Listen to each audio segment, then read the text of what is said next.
Assalamu alaikum, barkanku da warhaka, barkanku da jimirin sake kasancewa da mu a wannan tasha tamu mai albarka Hausa Studio. Inna lillahi wa inna ilaihi raji'un. Inna lillahi wa inna ilaihi raji'un. A yanzu ne muke ganin wasu labarai na yawo a kafafen sada zumunta musamman tashoshi na YouTube na yada labarai. Mai sauraro ka yi kokari ka danna mana alamar liking da kuma subscribe domin ƙara mana ƙwarin gwiwar kawo muku sababbin shirye-shiryen da suka shafi Najeriya gami da Kannywood baki ɗaya. A yanzu ne na tashi da safe na ga wasu da dama daga cikin kafofin yada labarai musamman tashoshi na YouTube suna yada labari kan cewa fitacciyar jaruma ko kuma mu ce tsohuwar jaruma ta masana'antar Kannywood wadda aka fi sani da Fati Bararoji ta bakunci lahira.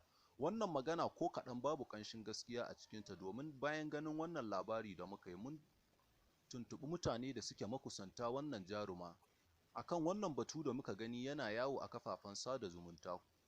Mun kira ƙanwarta Maimunatu da suke uwa ɗaya uba ɗaya da ita.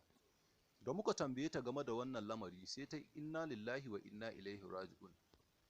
Ta ce ko kaɗan babu ƙanshin gaskiya a cikin wannan lamari domin kuwa yayarta lafiyarta ƙalau babu abin da ya shafe ta. Yanzu haka ma tana birnin Kaduna domin kuwa tun sati da ya gabata ta bar Kano ta tafi Kaduna zuwa ziyara gidan 'yan uwanta. Sannan baya ga haka mun ji daga bakin ita fitacciyar jarumar ko kuma mu ce tsohuwar Jaruma Fati Bararoji domin ta turo mana da lambar ta mun kira ta game da raɗe-raɗi da suke faruwa a faɗin garin nan. Akan batun mutuwarta ta gaya mana ko kaɗan ita lafiyarta ƙalau babu abin da ya shafe ta domin kuwa rabon da ta yi ciwon kai ma ta wuce wata ɗaya. Lallai ya kamata ku manema labarai da kusan inda za ku rinƙa bibiyar labarin da za ku ji kuma ku yi amfani da shi kuma ya ilimantar da ku. Ba kowane labari za ku gani ku shiga kwatsam-kwatsam ba.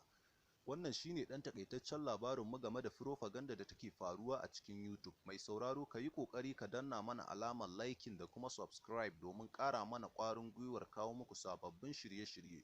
Mun gode.